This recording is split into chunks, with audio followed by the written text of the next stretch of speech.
Merci à tous et toutes d'être. Je pense qu'on est prêt. Merci à tous et toutes d'être là pour le bilan de fin de session. Alors, d'entrée de jeu, je vous partage quelques remarques. Ensuite, Pierre Moreau, le leader parlementaire, partagera d'autres remarques et on prendra vos questions.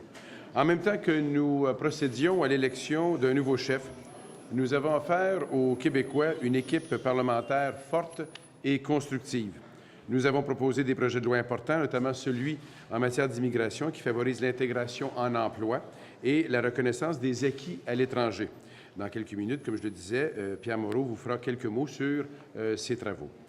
En plus du mandat parlementaire, nos députés ont débuté un travail très important au sein de plusieurs comités de réflexion à l'intérieur du parti. Nous voulons proposer une vision aux Québécois. Quand on a une vision, on sait où on s'en va, on sait ce qu'on veut faire. Sans vision ni direction, il n'y a pas de leadership. Notre préparation vise à offrir une alternative au Parti québécois qui, lui, depuis 9 mois, insatisfait les Québécois en raison de son manque de vision, de son manque de direction et de son absence de leadership. À l'époque de l'opposition, le PQ a choisi le clientélisme, l'électoralisme et les promesses irréfléchies. Durant tout ce temps, il a négligé de se donner une cohérence économique. Le clientélisme a divisé le Parti québécois en factions opposées. Ce clientélisme condamne le PQ aux contradictions et l'empêche de développer une cohérence économique et sociale. Dans l'opposition, le PQ parlait à gauche. Rendu au gouvernement, il claironne sa grande fierté d'être champion des coupes budgétaires. Le PQ navigue à vue, de contradictions en valse hésitation. On savait déjà que le PQ avait perdu le Nord, mais après 9 mois, les Québécois ont la forte impression que le PQ a perdu la boussole au complet. Trop d'énergie pour faire des mini-centrales, mais tout à coup, on manque d'énergie et on lance l'éolien. Non à la fracturation pour le gaz, oui à la fracturation pour le pétrole. Non à la taxe santé, oui à la taxe santé, oui à la taxe santé autonomie. Le bilan du gouvernement donne le torticolis. Sans vision et sans direction, la première ministre s'éparpille. Sans leadership, elle perd le contrôle de ses troupes. Son adjoint parlementaire au transport électrique critique son collègue de l'Environnement sur Facebook. Le ministre des Finances et la ministre des Ressources naturelles ont passé des mois à s'affronter. Le député de Bonaventure critique sa collègue qui coupe l'aide sociale. Jacques Parizeau dénonce l'inaction économique du PQ. Joseph Facal critique le PQ qui passe son temps à changer d'idée entre le mardi et le jeudi. José Legault fait un constat incontournable. Le PQ manque de direction, de cohérence, voire même de jugement. Devant un tel tollé, le PQ se réfugie dans le déni. Pire, le PQ s'invente des investissements pour se conforter dans le déni. Prise la main dans le sac de la tromperie, la première ministre ne parle plus maintenant de l'investissement d'IM Gold qu'elle avait tenté de s'approprier 5 ans après l'annonce. La session, en quelques mots, se résume ainsi. En janvier, à Davos, elle a constaté que sa gouverne était un frein aux affaires. En Écosse, elle s'est fait dire de se mêler de ses affaires. En février, le PQ abolit le plan de financement de 5 ans des universités. Au passage, Pauline Marois coupe les universités pour 2 ans. En prime, elle fait éclater la crépuque, les universités sont divisées. En mars, 4 mois après son budget improvisé, le ministre des Finances s'auto-évalue. Il s'est trompé dans les revenus prévus 4 mois plus tôt. Il prévoit maintenant une baisse de 800 millions des revenus.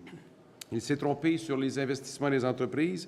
Il prévoit une baisse de 60 % par rapport à ses prévisions 4 mois plus tôt. En avril, Pauline Marois reconnaît devant un groupe privé de gens d'affaires que l'économie québécoise recule.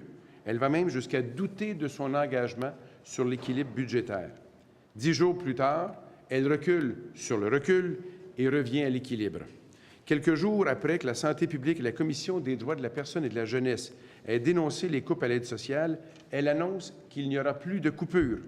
Pourtant, au même moment, elle travaillait sur un scénario de coupure de 400 millions de dollars additionnels. Ce genre de comportement n'est pas honorable. En mai, Jacques Parizeau dénonce la recette alambiquée de redevances. Il décrit son pénible accouchement en la comparant à un chameau, soit l'équivalent d'un cheval dessiné par un comité. En mai aussi, Michel Nadeau de l'Institut de la gouvernance dit de la Banque de Babel qu'elle est ingouvernable. Le lendemain, le président d'Investissement Québec déclare qu'il n'a rien à ajouter et se désiste de la commission parlementaire. En mai, enfin, le PQ récolte un consensus contre la loi sur les mines, recul sur la protection des citoyens pour les claims existants et multiplication des vétos discrétionnaires de la ministre. L'incertitude et l'absence de prévisibilité mécontentent tout le monde. Les environnementalistes, les municipalités, les minières, tout le monde est déçu. Après avoir pratiqué la politique de la terre brûlée pendant 2 ans, le PQ se retrouve en territoire dévasté. En juin, le fait saillant n'est pas encore arrivé. Ce sera le remaniement ministériel. La première ministre subit depuis trop longtemps les conséquences de ses erreurs de jugement lors de la formation de son premier conseil. Prenons le cas de Martine Ouellette. Elle a perdu les redevances minières et l'éolien à Nicolas Marceau, les transports électriques à Daniel Breton et Hydro-Québec à Pierre-Carl Pénadeau. Disciple de José Bové, elle est l'illustration de l'anti-économisme du PQ.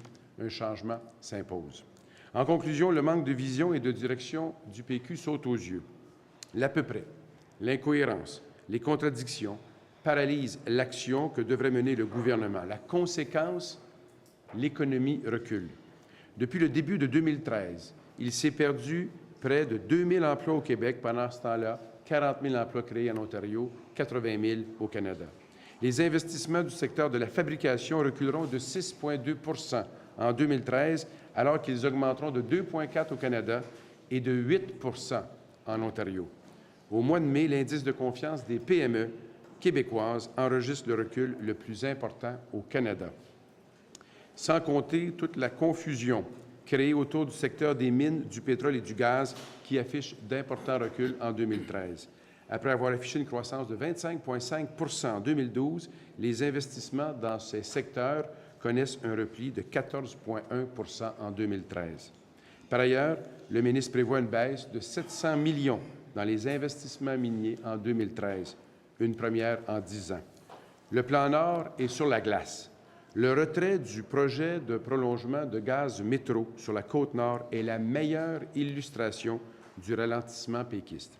Le projet de gaz métro était soutenable parce qu'il y avait une masse critique de nouvelles activités économiques résultant de l'élan donné par le plan Nord. Avec l'arrivée du Parti québécois, avec l'incertitude et l'activisme économique, plusieurs de ces investissements ont été suspendus ou annulés, avec la conséquence que Gaz Métro n'a plus la masse critique de clients à desservir pour pouvoir rentabiliser son prolongement. Malgré cette réalité que tous constatent, la première ministre se réfugie dans le déni. Encore hier, elle s'est inventée un nouveau refuge. Vous irez voir la transcription. Elle nous a dit hier à une question que la croissance du PIB serait de l'ordre de 1,8 % au Québec. Pourtant, lors du budget, le gouvernement prévoyait une croissance de 1,5 % en 2013 et le 28 mars, M. Marceau a révisé à la baisse la prévision en la fixant à 1,3 %. Difficile d'avoir une meilleure preuve de l'inaptitude du Parti québécois en matière économique. Pendant qu'il y a un manque de direction, de vision et de leadership au sein du gouvernement, l'économie recule. Les 9 mois du gouvernement se résument au recul économique et aux coupures de services aux citoyens. Le PQ doit sortir du déni, reconnaître son échec et admettre son absence de vision. Le Québec a besoin d'une vision cohérente du développement économique et social. En ce moment, jusqu'ici, le PQ a été incapable de relever ce défi. Sera-t-il capable de le faire au cours des prochaines semaines et des prochains mois? C'est le défi qui l'attend et nous verrons comment il assumera ce défi, comment il assumera de le relever. Je termine ici. Je laisse à Pierre le soin de faire quelques mots sur les travaux et la Chambre et on revient pour les questions. Merci Jean-Marc. Bonjour à tous. Effectivement, le manque de leadership et le manque de vision s'est reflété également, malheureusement, dans les travaux de la Chambre. Mais avant de parler de nos adversaires du gouvernement, nous allons parler de ce que nous avons fait, nous, comme opposition. L'opposition a été, à tous égards, une opposition qui s'est voulue constructive, qui a été une opposition de collaboration et qui a été une opposition qui a été loyale et sérieuse et surtout à l'écoute des citoyens. Nous avons été une opposition constructive parce que nous avons proposé différents projets de loi, notamment en matière de loi sur l'immigration, loi qui, semble-t-il, pose des problèmes qui sont importants et à laquelle la ministre de l'Immigration elle-même a voulu réserver un accueil qui était positif. Nous avons déposé un projet de loi sur le vin pour favoriser la consommation du vin et des producteurs québécois. Encore une fois, qui a été trouvé positif, mais malgré la collaboration de l'opposition ne peut pas aller plus loin que de se heurter à un gouvernement qui, sans direction et sans leadership, ne veut pas donner suite et n'a pas appelé ces projets de loi-là, et ça, nous le déplorons. Nous avons été une opposition de collaboration puisque nous avons contribué à l'amélioration de nombreux projets de loi en commission parlementaire et nous avons proposé des amendements qui ont été importants, alors que le gouvernement y a répondu de façon un peu froide et arrogante. Je vous donne un exemple. La question des maternelles 4 ans, c'est un projet de loi qui a été étudié en commission parlementaire pendant plusieurs heures. Les amendements qui étaient proposés par le gouvernement, par l'opposition, visaient à augmenter les ressources pour les groupes de 15 enfants et plus. Et plutôt que d'y voir là une approche qui était constructive, le gouvernement a vu là de l'obstruction. Bonifier les projets de loi, c'est le rôle fondamental de l'opposition et c'est ce que nous nous sommes concentrés à faire. Et dans les faits, la moyenne du temps passé en commission parlementaire par projet de loi est inférieure à 10 heures. Et là, évidemment, tous les projets de loi ne sont pas égaux. Il y a des projets de loi de 200 articles où on a travaillé. Il y a eu à peu près 30 heures de travail qui a été fait sur le projet de loi 25, qui reprend en grande partie des éléments du budget de M. Bachand. Et nous avons proposé des amendements à chacun de ces projets de loi-là. Et dans tous les cas, nous avons voulu d'apporter une contribution qui soit sérieuse. Nous avons aussi été à l'écoute de la population, contrairement à ce que le gouvernement a fait. Et à cet égard-là, je voudrais parler de 2 projets de loi en particulier. Le projet de loi 14 sur la langue et le projet de loi sur la Banque de développement économique. Projet de loi sur la Banque de développement économique qui a été décrié par tous. Projet de loi sur la langue qui a causé énormément de discussions. Nous avons voulu faire écho à ça et nous avons été une opposition qui a été loyale à ses principes. Et la raison pour laquelle nous nous sommes opposés au principe du projet de loi sur la langue, c'est précisément parce que c'est un projet de loi qui est divisif et c'est ce que nous avons exprimé clairement en commission parlementaire. Ce qui est plus difficile à expliquer, cependant, c'est l'attitude de la CAQ qui, à cet égard-là, veut s'opposer au projet de loi à la fin, mais vote en faveur de son principe. Nous proposons et nous préférons, nous, être une opposition qui est cohérente. Nous avons écouté tous les groupes, tant dans le domaine social que dans le domaine financier, et dans tout ce qui a touché l'action du gouvernement. Définissons maintenant ce gouvernement. C'est un gouvernement qui, bien qu'il ait reçu un mandat de gouvernement minoritaire, ne s'est pas comporté comme tel à l'égard de la procédure et des travaux parlementaires. Nous avons vu beaucoup d'arrogance, un manque d'écoute qui a été flagrant et un climat en Chambre qui n'a pas été idéal, j'en conviens, et qui est provoqué par quoi, au fond? Par un élément qui a été d'ailleurs soulevé par un de vos collègues, l'absence de volonté et de réponse sincère du gouvernement aux questions qui sont posées à la période des questions, qui a été souvent houleuse à l'Assemblée nationale. Pourquoi? Parce qu'on pose une question sur l'amiante, puis on se retrouve avec une réponse qui n'a rien à voir à ça. On pose des questions, et je relevais ça, on pose une question sur l'alcool, l'interdiction de l'alcool aux tables de jeu, on nous répond sur l'amiante. On parle des taxes scolaires, on nous répond sur les mines. Et le président de l'Assemblée nationale, à travers tout ça, se conforme à la jurisprudence. On peut invoquer les articles de procédure pour exiger des réponses, mais à la fin de la journée, c'est au gouvernement de se comporter de façon responsable et de répondre. Un manque de collaboration également. Nous avons été 9 ans au gouvernement et en 9 ans au gouvernement, jamais le leader du gouvernement a refusé de transmettre à l'opposition officielle les travaux qui étaient prévus à la Chambre et l'ordre de la Chambre. C'est une première, moi je n'ai jamais vu ça.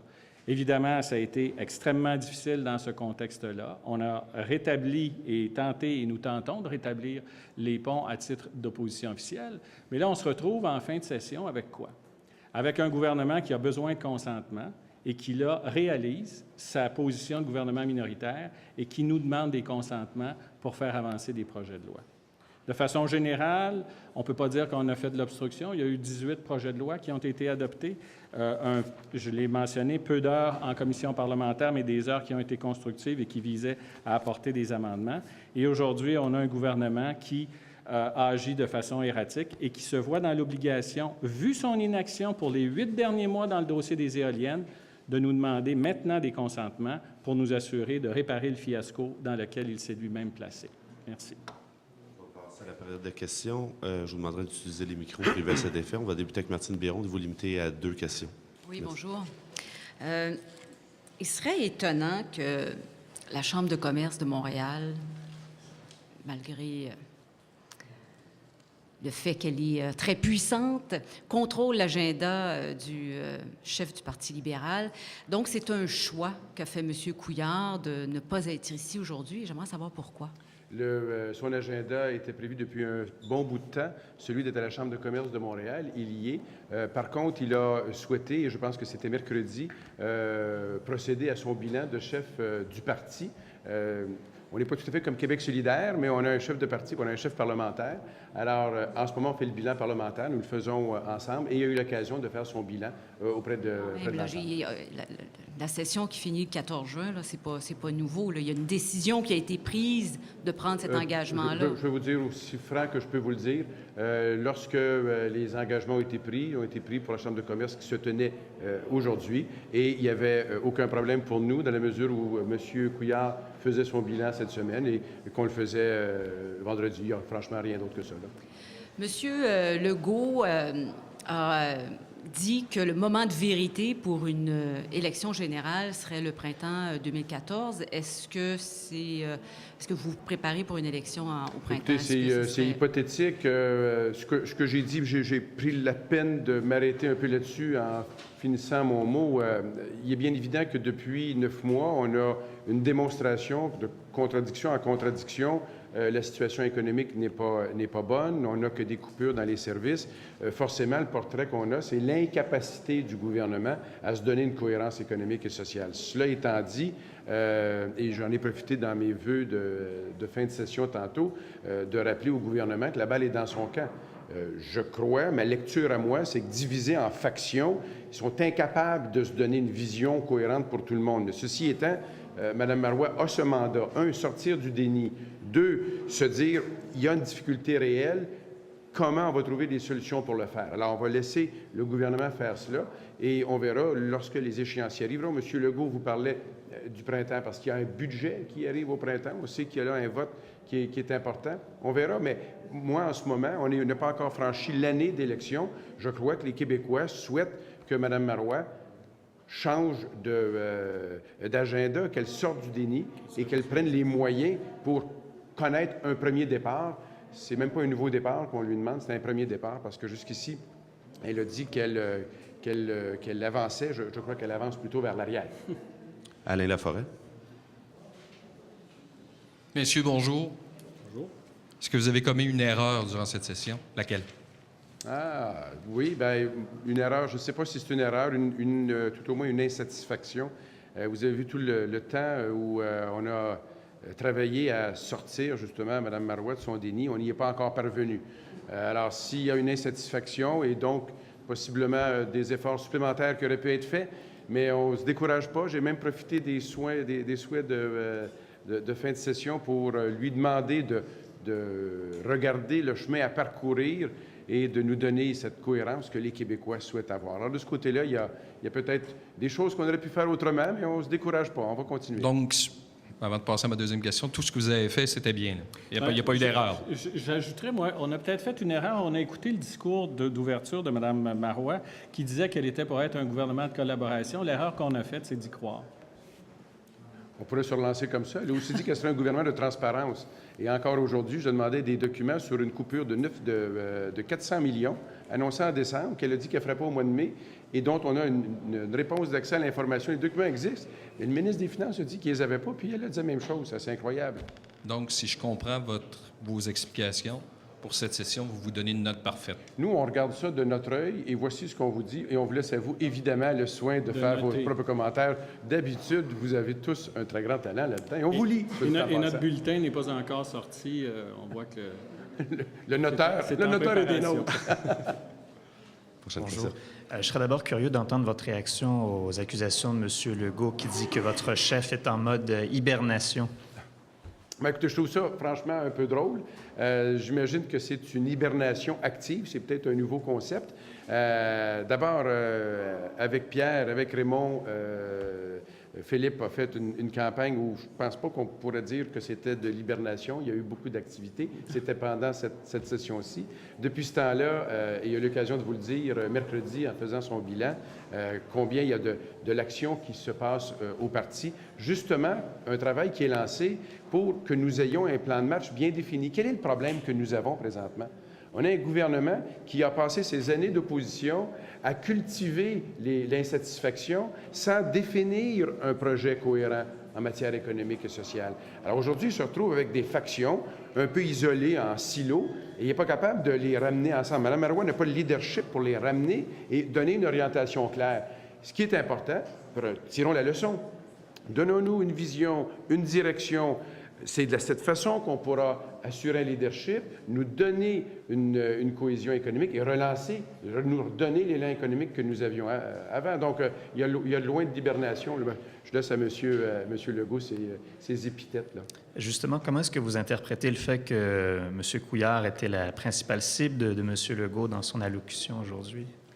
Bon, écoutez, je lui laisse fixer les cibles. Vous avez noté que nous avons voulu faire ce bilan en regardant l'action du gouvernement. Pour nous, ce qui semble être le péril le plus grand au Québec, c'est le déclin économique, les difficultés économiques, les investisseurs qui renoncent ou questionnent, se demandent où on s'en va. Et là, on a une problématique fort importante. Nous voulions, et c'est à dessein, nous voulions mettre en lumière la difficulté économique, les facteurs où Mme Marois ne pense qu'à des coupures, et il y en a d'autres qui s'en viennent. Alors, c'est là-dessus où il y a une importance, encore une fois, de demander qu'elle sorte du déni, qu'elle le reconnaisse, qu'elle prenne les moyens pour relancer le Québec. Alors, si M. Legault trouve qu'il y a d'autres éléments sur lesquels il veut apporter de la lumière, ça lui appartient, on est en démocratie, il a bien le droit. Martin Ouellet. Monsieur, Monsieur Fournier, j'aimerais vous entendre en aparté sur la décision de la FIFA concernant le port du turban, la décision d'autoriser le port du turban dans les matchs de soccer. Et quelle est votre appréciation de l'attitude du gouvernement affichée depuis jusqu'ici dans ce dossier-là? Bien, écoutez, j'ai eu l'occasion de répondre à cette question-là, je pense la troisième fois où j'ai eu l'occasion de répondre. Dès le départ, sur le fond du sujet, là, avant de parler des fédérations, sur le fond du sujet, j'ai mentionné qu'il y avait déjà un exemple qui existait pour le hijab si on voulait soulever la question de la sécurité et qu'on pouvait laisser jouer les jeunes en faisant cette étude sur la sécurité. J'ai pris soin aussi, lorsque j'ai répondu la première fois, de dire, et je pense qu'il y a une des personnes qui m'a posé la question est ici avec nous, de préciser que je ne le faisais pas pour attaquer une des fédérations ou l'autre. À l'époque, il n'y en avait qu'une. Parce que dans ces matières-là, ce qu'on doit faire, c'est établir un dialogue, être capable de présenter des points de vue avec nuance, avec prudence, avec patience. Je vais juste compléter. Et dans ce cadre-là, l'avenir de ce dossier-là va interpeller aussi l'Association canadienne, la Fédération québécoise, la communauté, s'assurer à ce qu'on trouve la solution. Je continue de penser, vous parlez de la décision de la FIFA, je continue de penser que les jeunes devraient pouvoir jouer et qu'on devrait pouvoir mesurer les questions de sécurité. Je continue de penser que le sport est une mesure d'intégration. Ce n'est pas en isolant les gens dans leur cours qu'on réussit à intégrer. Mais quel message a envoyé le gouvernement en se rangeant immédiatement derrière la Fédération québécoise, derrière la décision de la Fédération québécoise? Parce qu'ils ne se sont pas prononcés sur le fond. Écoutez, je suis étonné qu'ils ne soient pas en mesure d'exprimer une valeur d'inclusion. C'est d'abord et avant tout, lorsqu'on est au gouvernement, il y a une certaine direction à annoncer. On parle de quoi? On parle de jeunes qui, pour des raisons de sécurité, ne peuvent pas jouer avec une équipe avec d'autres jeunes. La question de la sécurité n'est absolument pas démontrée. Laissons-les jouer et nous assurons de voir s'il y a un problème de sécurité. Vous faites référence à d'autres endroits, que ce soit au Canada, en Angleterre ou ailleurs, où on laisse jouer. Alors, pourquoi? Il me semble que ça aurait pu être exprimé, cette valeur d'inclusion, plutôt que d'exclusion. Ils ont choisi de simplement mentionner une question qui fait plutôt référence à leur gouvernance souverainiste, tant qu'à moi. Moi, c'est comme ça que je l'ai vu. Ils s'expliqueront si c'est vraiment le sens de leur position. Mais je n'ai pas trouvé que c'était porteur de valeurs d'inclusion dans notre société d'aller mettre deux fédérations opposées l'une à l'autre alors qu'il faut les rapprocher pour qu'elles discutent et de ne pas être capable d'exprimer un désir d'inclusion au Québec. Tommy Chouinard. Bonjour, messieurs. D'abord, M. Couillard, plus tôt cette semaine, nous a expliqué son plan de match pour les mois à venir. Il nous a parlé donc du Conseil général de samedi, le Congrès jeune, les colloques régionaux cet automne, un Conseil général en décembre, un Congrès début 2014. Je comprends que maintenant, vous, le mandat de l'opposition, là, au-delà évidemment du travail inhérent à l'opposition, là, mais c'est de ne pas provoquer d'élection d'ici l'échéance que lui s'est donnée pour se préparer. On ne se lève pas le matin en se disant les élections n'ont pas un an. Là. On ne se lève pas le matin en disant on fait-tu tomber le gouvernement. C'est pas respectueux du choix que les Québécois ont fait. Je pourrais l'exprimer de la meilleure façon. Je l'ai un peu dit tantôt, je m'excuse de me répéter. Pour nous, il y a eu un message, on n'est plus au gouvernement. Il y a donc quelque chose qu'on doit faire. On regarde le gouvernement et on s'aperçoit qu'on va de contradiction en contradiction. Les gens le voient. C'est même pas les libéraux qui le disent. Les amis du PQ le disent. Alors, une fois que j'ai dit ça, est-ce qu'on peut tirer le son? Est-ce qu'on doit se préparer? C'est ce qu'on fait. Ça prend un certain temps pour le faire. Je souhaite que le gouvernement réussisse à se remettre sur la bonne piste. On n'est pas en train de faire des plans pour faire tomber le gouvernement, si c'est le sens de votre question. Et on veut faire notre travail le mieux possible avec l'ensemble des Québécois qu'on espère viendront se joindre à nous. D'accord. Maintenant, j'aimerais revenir sur le témoignage de M. Vincent Auclair devant la commission Charbonneau. Pourquoi avoir, selon ce qu'il dit, abandonné M. Auclair à partir du moment où il a dit qu'il avait reçu une enveloppe, en tout cas, qu'il y avait eu une offre d'argent de la part du maire de Laval? Pourquoi c'est arrivé, ça, au Parti libéral? Bien, j'ai aussi compris qu'il avait eu l'appui de M. Charest. Il le notait, qu'il avait eu l'appui de M. Charest. Alors, je laisse les mots, là, comment on peut qualifier un événement et un autre. Je vais laisser à lui le soin de répondre l'émotion ou le sentiment qu'il a eu à cet égard-là, mais je prends la peine de faire la parenthèse où lui-même note qu'il a eu le soutien de M. Charest. Et donc, il ment en disant qu'il a été abandonné par son parti? Je ne sais pas ce que je vous ai dit. Je n'aurais même pas osé poser la question comme ça à l'Assemblée nationale. Je peux juste dire que je ne suis pas dans ses souliers. Je ne suis pas capable d'exprimer les facteurs qui l'amenaient à dire cela, qui avait été abandonné. Et au contraire, je suis capable de mettre en lumière le fait qu'il a noté que le chef du parti, à ce moment-là, l'avait soutenu. Alors, c'est tout ce que je peux vous dire. Un malaise quand on parle de cette question-là. On dirait qu'au parti, quand il y a eu ces allégations-là, il y a eu... Et M. Ouellet ne voulait pas répondre à un moment donné. Là, il a répondu. Il y a eu toute cette histoire-là. Pourquoi il y a un malaise comme ça au Parti libéral autour de ça? Je ne pense pas qu'il y ait un malaise. Encore une fois, si vous revenez à la question de M. Auclair, répondu avec M. Charest, je ne peux pas identifier son malaise à lui.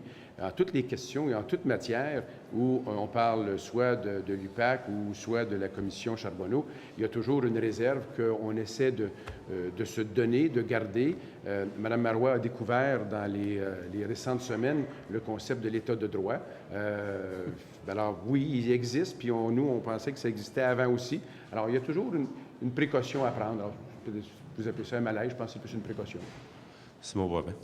Peut-être un peu dans le même ordre d'idée, je me demandais dans quelle mesure, pour vous, les travaux de la commission Charbonneau continuent à constituer un risque politique pour votre formation? Écoutez, depuis le début des travaux, il y a toujours quelqu'un qui nous dit qu'il y a un risque, il y a un risque, il y a un risque. Les travaux se feront, puis on verra ce que les travaux donnent. Nous, on a un travail à faire, on a un travail en chambre ici à faire. Je pense honnêtement que le travail qu'on a fait, il était très performant. On a un travail de parti à faire.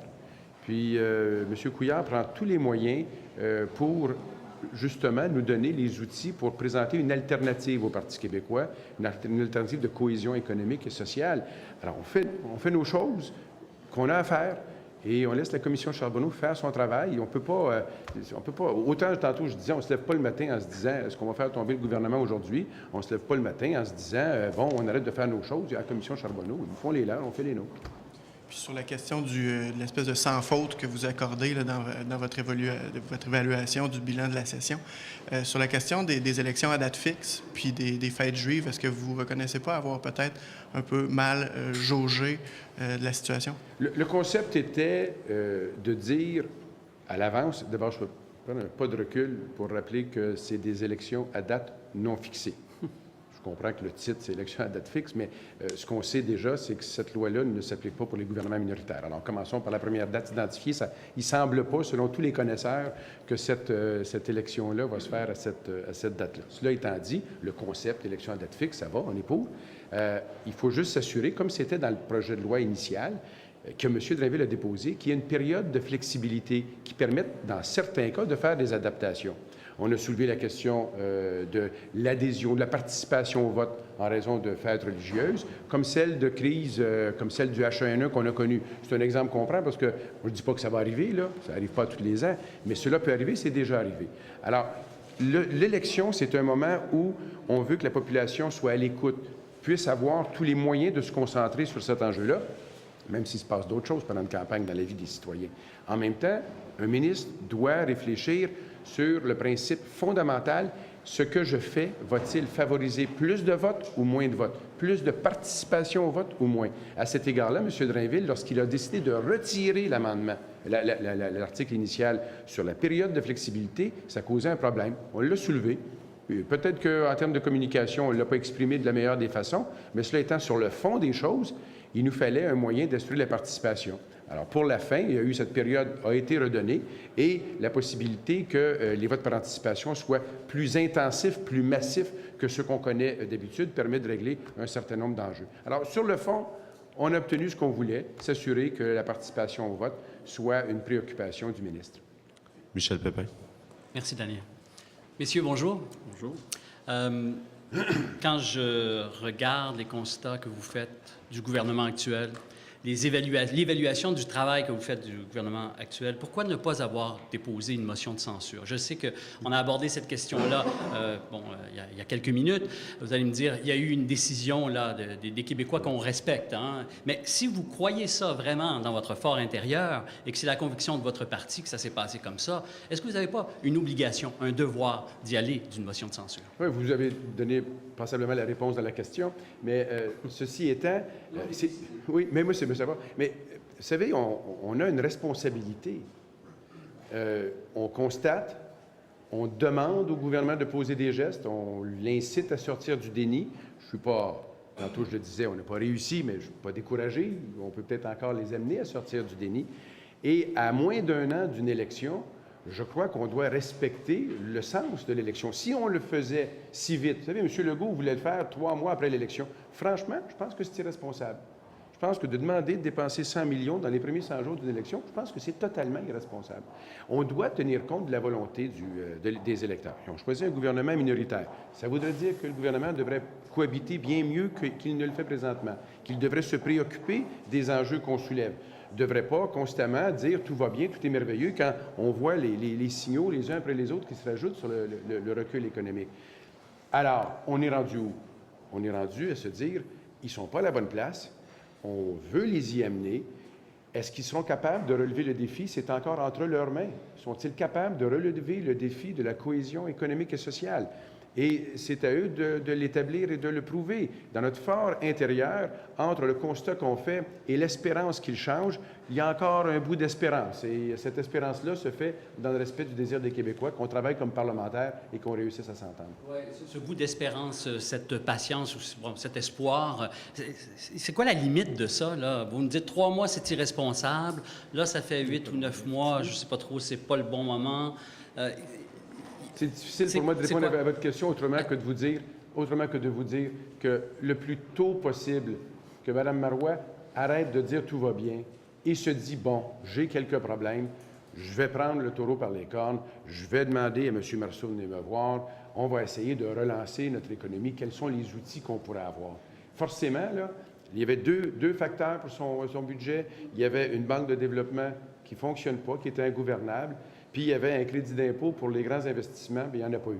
Alors, là, il y a peut-être le temps de regarder des nouveaux moyens. C'est ça, l'été qui s'annonce à Mme Marois, et donnons-lui la chance de pouvoir faire ça. Les Québécois le lui demandent.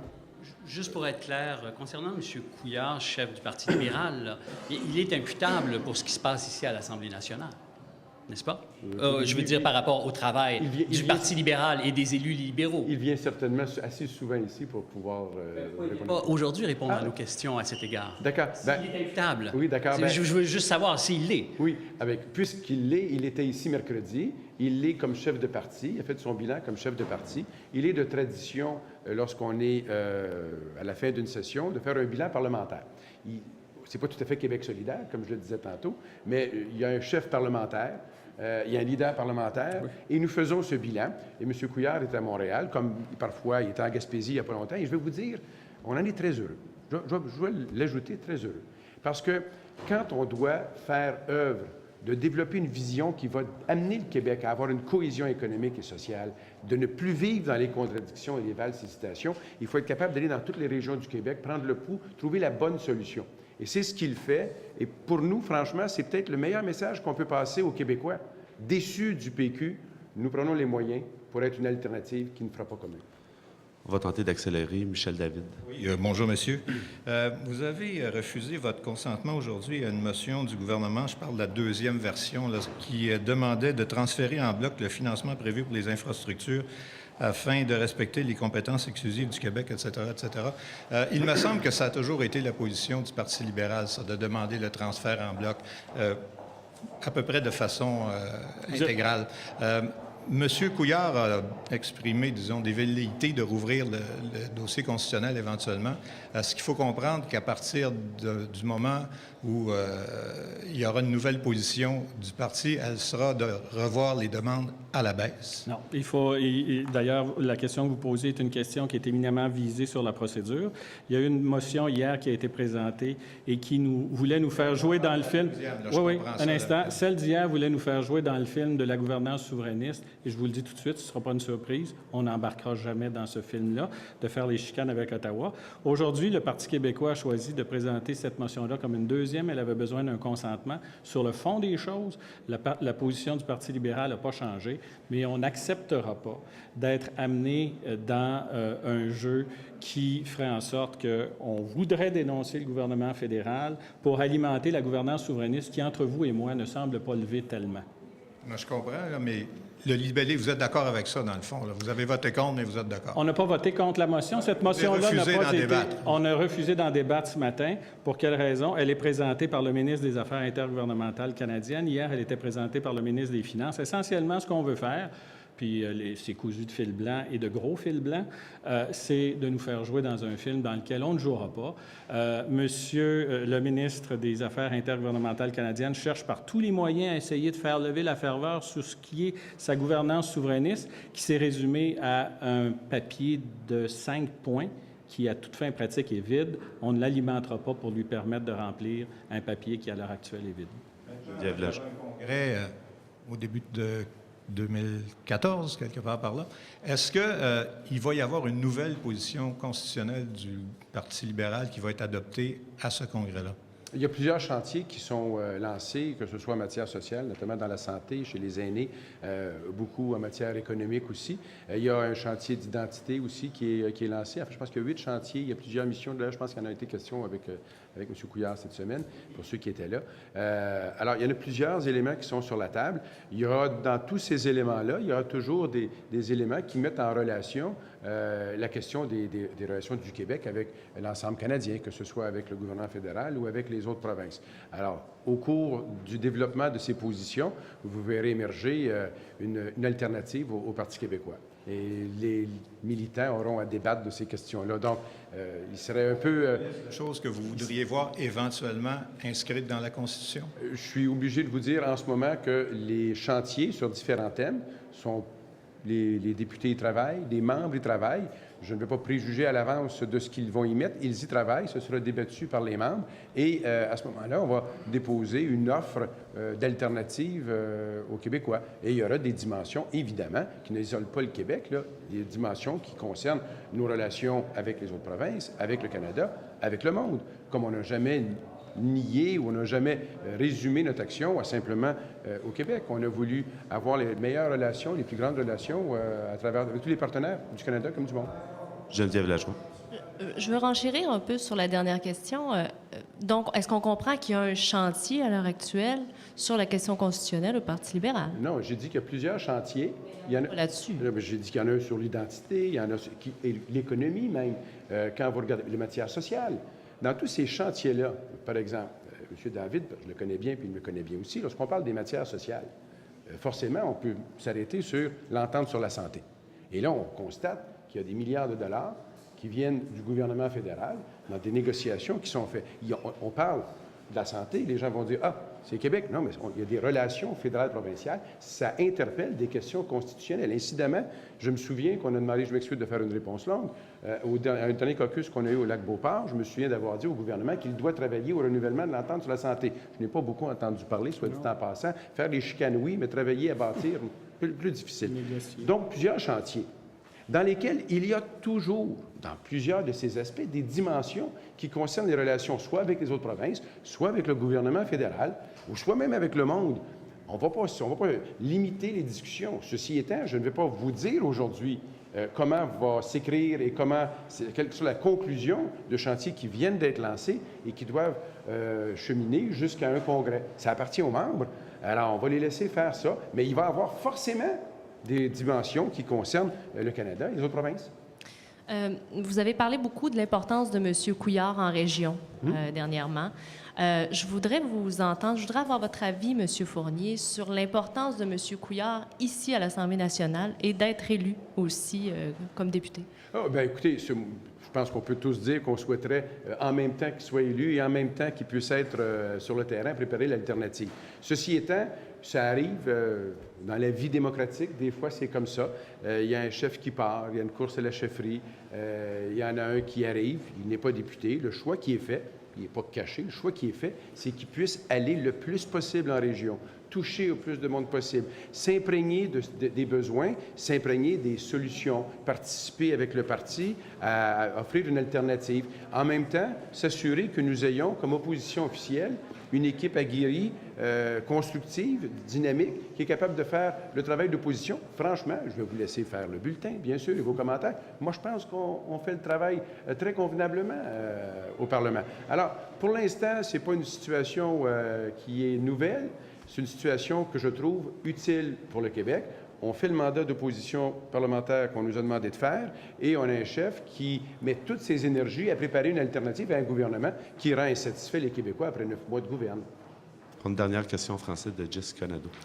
Bonjour. Vous avez dit plus tôt que le soir des élections, les Québécois vous avez envoyé un message, que vous aviez entendu ce message-là, que vous aviez tiré des leçons. J'aimerais vous demander concrètement, depuis 9 mois, qu'est-ce que vous avez fait qui nous prouve que vous avez effectivement appris une leçon? Je pense l'avoir un peu dit, mais en quelques mots, je vous dirais, d'abord, on a fait une course à la chefferie, on s'est donné un nouveau chef et nous avons créé un nombre important, je pense que c'est 8 chantiers. Ensuite, il y a aussi des mandats spécifiques qui ont été donnés à quelques-uns des membres et députés.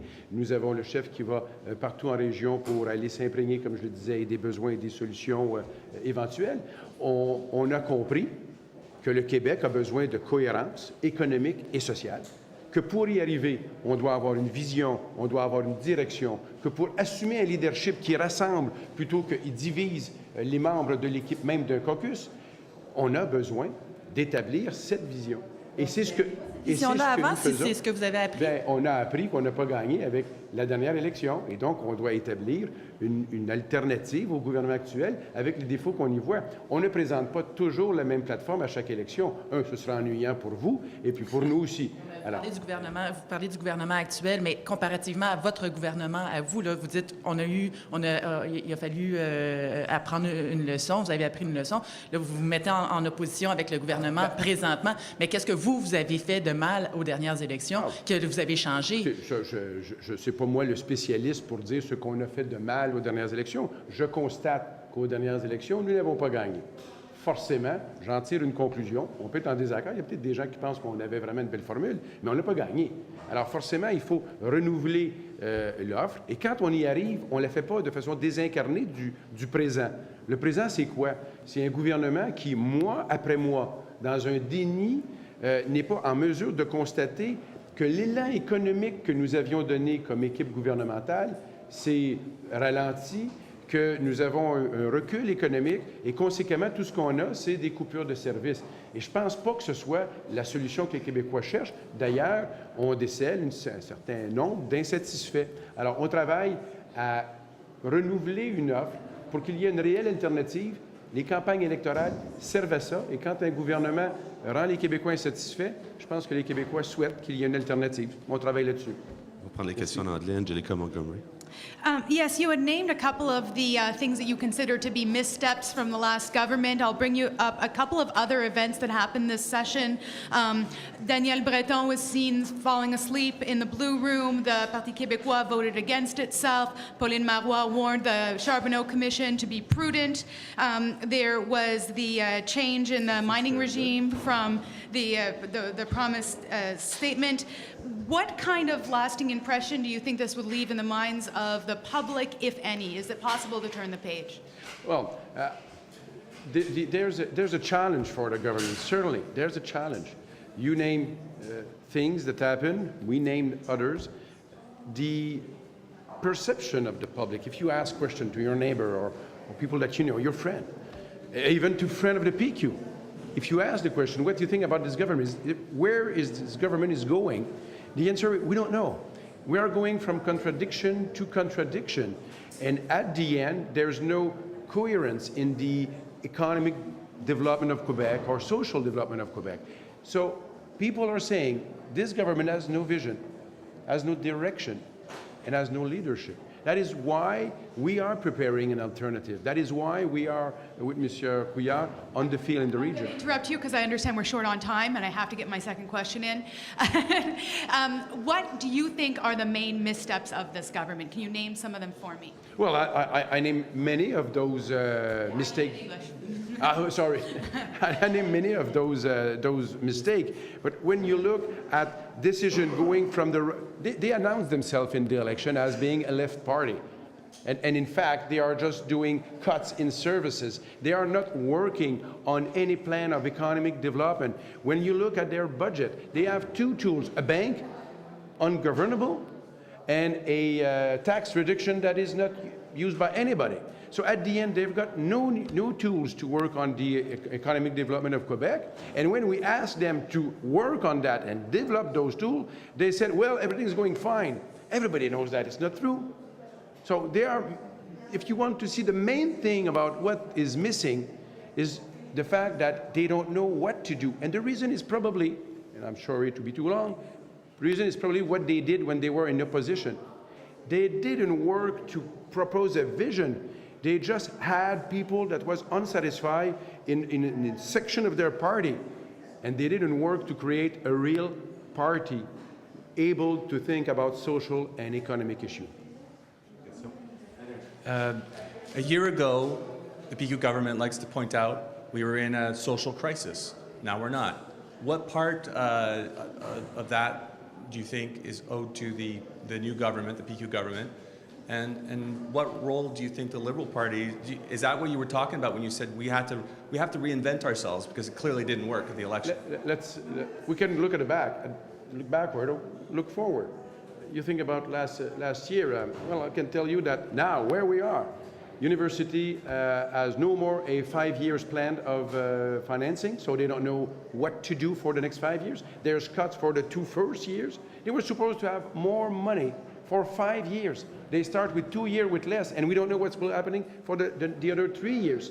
Kripik has just break down. So when you look at that, if you want to just talk about that, today the reality is that on education, on health, we are going backward.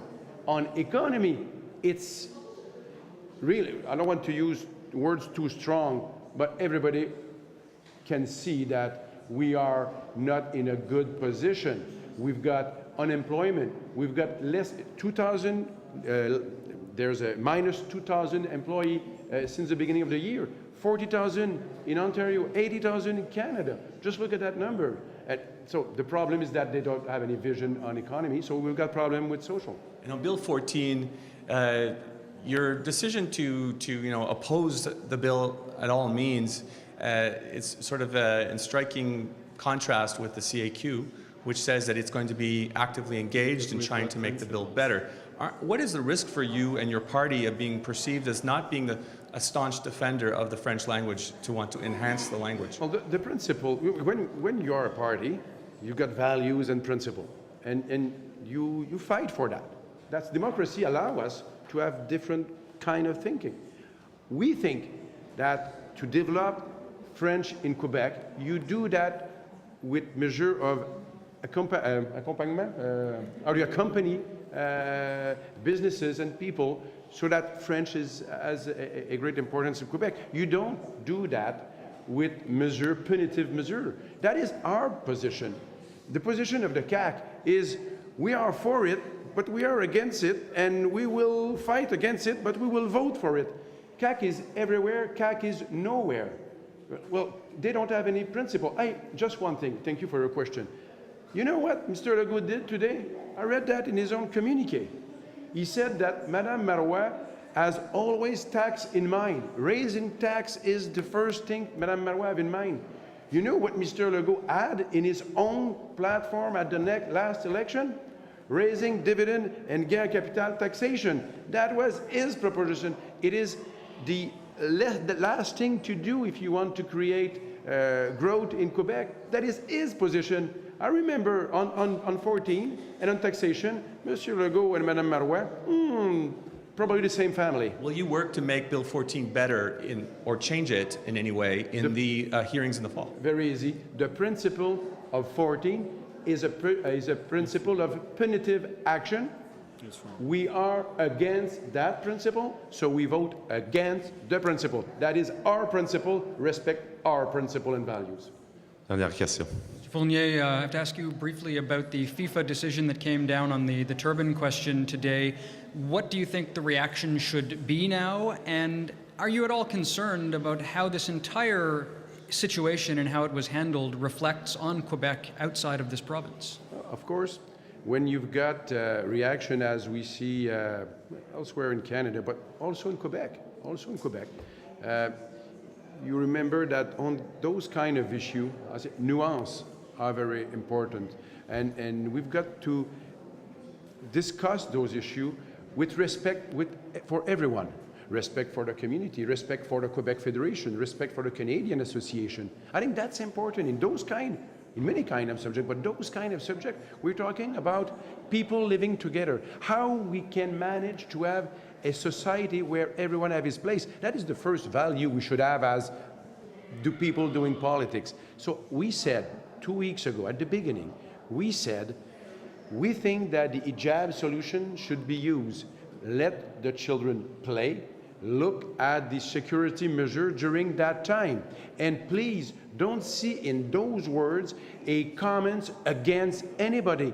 We think that Quebec Federation and the Canadian Association can talk together in respect of each other, and we respect the association, the federation, the community, nuance, and bringing people to the same table. That's the right thing to do. When Madame Marois decided to oppose the federation to the association without saying nothing about the inclusion values that we must have in Quebec, I think she is doing the wrong things. Why do you think she reacted that way?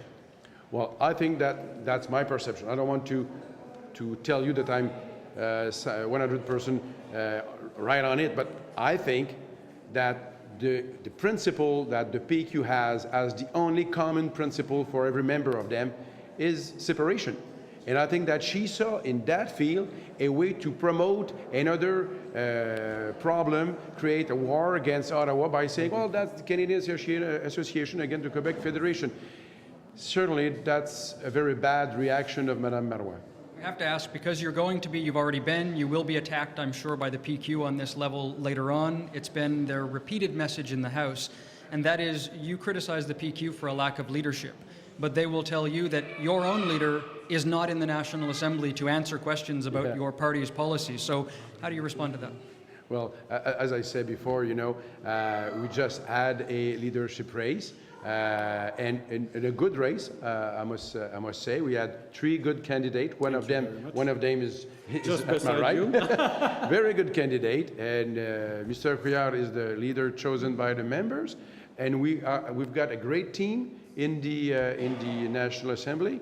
Probably the PQ doesn't like that. Probably they would like to create something different. But we've got a formula where we are doing our job as the opposition, what we've got to do, and I think we are doing quite right and correctly. And Mr. Couillard is working in every region, going to have a feel of all the problems and solutions that we should bring at the next election, so that our job is to look at this government and prepare for a better government. We've got all the tools to do that, and probably Madame Marois doesn't like that. Probably she doesn't want us to be an alternative. Probably she doesn't want us to present a coherent vision for the economy and social service in Quebec. That's her problem. But if she thinks that, maybe she can catch this wake-up call. Madame Marois, you can work to develop the economy and the social service of Quebec. Start today, because since 9 months, you're just sleeping. Thank you. Merci. Merci beaucoup. Merci.